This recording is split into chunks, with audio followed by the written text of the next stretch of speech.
नवेम्बर 29 रे केन्द्रापड़ा जिला राजनगर गोष्ठी स्वास्थ्य केन्द्र डाक्तरों उपरे आक्रमण घटना गतकाली 4 दुर्बृत्तों गिरफ्तारी खबर एसपी द्वारा सूचना पर ओएमएसए जिला शाखा संघ सभापति संजीव कुमार सेठी पक्षर रोगी सेवा असहयोग आंदोलन को प्रत्याहार कर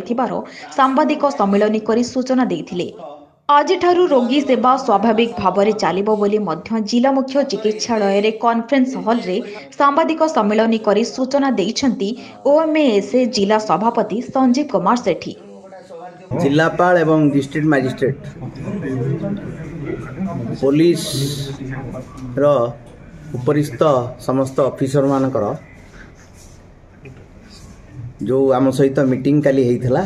सेथिरे आमे जानिलु जे सबु गिरफ्तारी हो जाइछि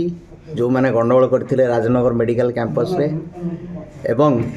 सिक्यूरिटी पर्सनल डिप्लॉयमेंट मध्य हो जाइछि राजनगर गोष्ठी स्वास्थ्य केन्द्र परिसर रे एवं सेमानकर प्रतिश्रुति मध्य हमको मिलिला जे पर्टिकुलरली जिलापालकर प्रतिश्रुति मिलिला जे जो पुलिस ऑफिसर ए कार्य रे अवहेला करिसेंती जोथि एते बड़ कथा हला असहयोग कले डाक्टर माने एमएलसी कार्यक्रम रे योजना कार्यक्रम रे पब्लिक हेल्थ कार्यक्रम रे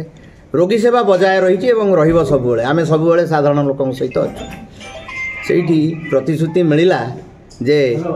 से माने पुलिस अफिसर विरुद्ध में निश्चित भाव में किसी कार्यानुष्ठान ग्रहण करेंगे एवं जो दफा गुड़िक मिथ्या आरोप